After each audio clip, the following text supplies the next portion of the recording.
जय श्री कृष्ण मित्र। आज मैं नागपंचमी कथा सुनाने जा रही हूँ। प्राचीन काल में एक सेठ जी के 7 पुत्र थे। सातों के विवाह हो चुके थे। सबसे छोटे पुत्र की पत्नी श्रेष्ठ चरित्र की विदुषी और सुशील थी, परंतु उसके भाई नहीं था। एक दिन बड़ी बहू ने घर लिपने को पीली मिट्टी लाने के लिए सभी बहुओं का साथ चलने को कहा, तो सभी धलिया और खुरपी लेकर मिट्टी खोदने लगी। तभी वहां एक सर्प निकला, जिसे बड़ी बहू खुरपी से मारने लगी। यह देखकर छोटी बहू ने उसे रोकते हुए कहा, मत मारो इसे, यह बेचारा निरपराध है।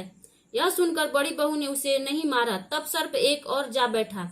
तब छोटी बहू ने उससे कहा, हम अभी लौट कर आती हैं, तुम यहाँ से जाना मत। यह कहकर वह सबके साथ मिट्टी लेकर घर चली गई और वहां कामकाज में फंसकर सर्प से जो वादा किया था उसे भूल गई।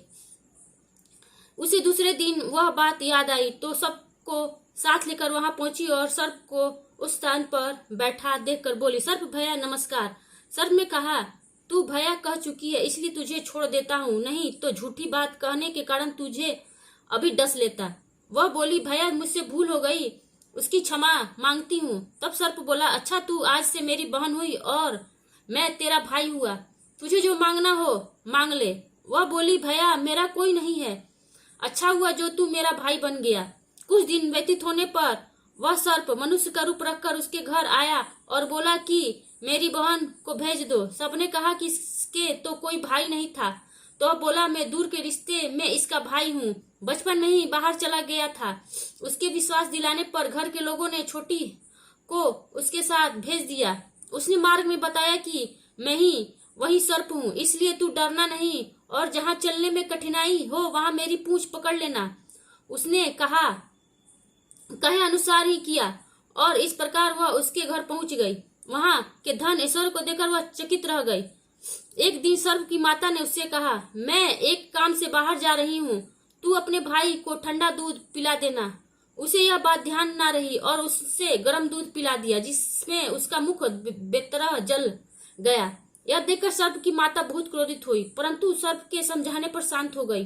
तब सर्प ने कहा कि बहन को अब उसके घर भेज देना चाहिए। तब सर्प और उसके पिता ने उसे बहुत सा सोना चांदी जवाहरात वस्त्र भूषण आदि देकर उसके घर पहुंचा दिया।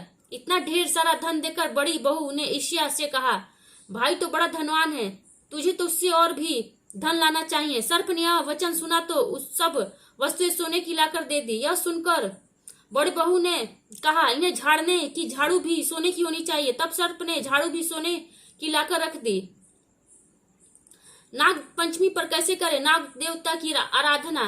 सर्प ने छोटी बहू को हीरा मड़ियों का एक अद्भुत हार दिया था।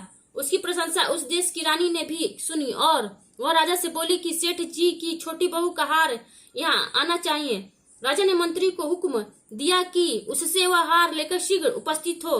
मंत्री ने सेठ जी से जाकर कहा कि महारानी जी छोटी बहू का हार पहनेगी, वह उसे लेकर मुझे दे दो। सेठ जी ने डर के कारण छोटी बहू से हार मंगाकर दे दिया। छोटी बहू को यह बात बहुत बुरी लगी। उसने अपने सर्प भाई को याद किया और अपने आने पर प्रार्थना की, भैया रानी ने हार छीन लिया है, तुम कुछ ऐसा करो कि जब वह हार उसके गले में रहे तब तक के लिए सर्प बन जाए और जब वह मुझे लौटा दे तब हीरो और मड़ियों का हो जाए। सर्प ने ठीक वैसा ही किया। जैसे ही रानी ने हार पहना वैसे ही वह सर्प बन गया। यह देखकर रानी चीख पड़ी और रोने लगी। यह देखकर राजा ने सेठ के पास खबर भेजी कि छोटी बहू को तुरंत भेजो। सेठ जी डर गए कि राजा ना जाने क्या करेगा। वे स्वयं छोटी बहू के साथ लेकर उपस्थित हुए। राजा ने छोटी बहू से पूछा, तूने क्या जादू किया है, मैं तुझे दंड दूंगा। छोटी बहू बोली, राजन धृष्टता क्षमा कीजिए, यह हार ही ऐसा ही है कि मेरे गले में हीरो और मड़ियों का रहता है और दूसरे के गले में सर्प बन जाता है। यह सुनकर राजा ने वह सर्प बना हार उसे देकर कहा, अभी पहन कर दिखाओ। छोटी बहू ने जैसे ही उसे पहना वैसे ही हीरो मड़ियों का हो गया। यह देखकर राजा को उसकी बात का विश्वास हो गया और उसने प्रसन्न होकर उसे बहुत सी मुद्राएं भी पुरस्कार में दे दी। छोटी वह अपने हार और इन सहित घर लौट आई।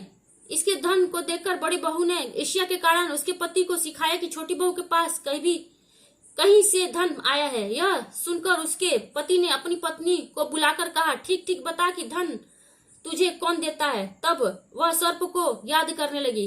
तब उसी समय सर्प ने प्रकट होकर कहा, यदि मेरी धर्म बहन के आचरण पर संदेह प्रकट करेगा तो मैं उसे खा लूंगा। यह सुनकर छोटी बहू का पति बहुत प्रसन्न हुआ और उसे सर्प देवता का बड़ा सत्कार किया। उसी दिन से नाग पंचमी का त्योहार मनाया जाता है और स्त्रियां सर्प को भाई मानकर उसकी पूजा करती हैं।